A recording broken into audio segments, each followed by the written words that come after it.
എറണാകുളം തൃപ്പൂണിത്തുറയ്ക്ക് സമീപം ചൂരക്കാട് അനധികൃതമായി പ്രവർത്തിച്ച വെടിപ്പുരയിലുണ്ടായ വൻ സ്ഫോടനത്തിൽ 2 മരണം.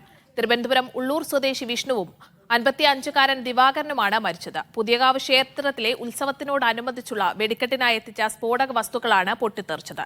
സംഭവത്തിൽ 4 പേരെ പോലീസ് അറസ്റ്റ് ചെയ്തു. രാവിലെ 10:30യോടെയാണ് തൃപ്പൂണിത്തുറയെ നടുക്കിയ സ്ഫോടനം. പുതിയകാവ് ക്ഷേത്രത്തിലെ ഉത്സവത്തിനോടനുബന്ധിച്ചുള്ള വെടിക്കെട്ടിനായി എത്തിച്ച സ്ഫോടക വസ്തുക്കളാണ് പൊട്ടിത്തെറിച്ചത്. വാഹനത്തിൽ നിന്നും സ്ഫോടക വസ്തുക്കൾ ഇറക്കുന്നതിനിടയിലുണ്ടായ പൊട്ടിത്തെറി സെക്കൻഡുകൾക്കുള്ളിൽ ഉഗ്രസ്ഫോടനമായി മാറി. സ്ഫോടക വസ്തുക്കൾ എത്തിച്ച വാഹനം പൂർണ്ണമായും കത്തിനശിച്ചു. പുറമെ സ്ഫോടനം 1.5 കിലോമീറ്റർ ഭാഗത്താണ് പ്രകമ്പനം സൃഷ്ടിച്ചത്. ജില്ലാ ഭരണകൂടത്തിൽ നിന്നും അനുമതി വാങ്ങാതെയാണ് ഉത്സവ കമ്മിറ്റിയും കരാറുകാരും ചേർന്ന് സ്ഫോടക വസ്തുക്കൾ എത്തിച്ചത്. വീടുകളിലുള്ളവർ താൽക്കാലികമായിട്ട് മാറ്റി പാർപ്പിക്കാനുള്ളതും അതേപോലെ പെർമനന്റ് ആയിട്ട് അവർക്ക് പൈസ കൊടുക്കണം നടപടി ഉടനെ തന്നെ സ്വീകരിക്കും. വേറെ ഒരു പെർമിഷൻ ഇല്ലാതെയാണ് ഇവിടെ സ്റ്റോറേജ് ചെയ്തിട്ടുള്ളത്. സോ ആ കാര്യം നമ്മൾ ഉടനെ തന്നെ അന്വേഷിക്കും. സംഭവത്തിൽ ഗുരുതരമായി പൊള്ളലേറ്റ തിരുവനന്തപുരം ഉള്ളൂർ സ്വദേശി വിഷ്ണുവിനെ ആശുപത്രിയിൽ എത്തിച്ചെങ്കിലും ജീവൻ രക്ഷിക്കാനായില്ല.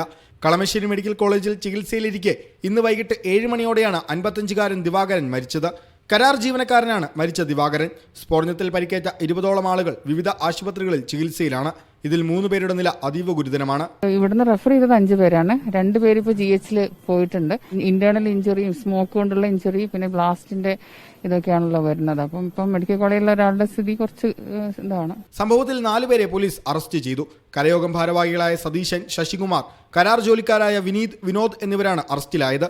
നരഹത്യാ കുറ്റം ചുമത്തിയാണ് അറസ്റ്റ്. സ്ഫോടനത്തിൽ 35ഓളം വീടുകൾ വാസയോഗ്യമല്ലാതായി മാറുകയും നിരവധി വീടുകൾക്ക് കേടുപാടുകൾ സംഭവിക്കുകയും ചെയ്തു. 2 വിഭാഗങ്ങളിലായി തിരിഞ്ഞാണ് പുതിയകാവ് ഉത്സവത്തോടനുബന്ധിച്ചുള്ള വെടിക്കെട്ട് നടത്തുന്നത്. ഇന്നലെ അനുമതി വാങ്ങാതെ വെടിക്കെട്ട് നടത്തിയതിന് ക്ഷേത്ര ഭാരവാഹികൾക്കെതിരെ കേസെടുത്തിരുന്നു.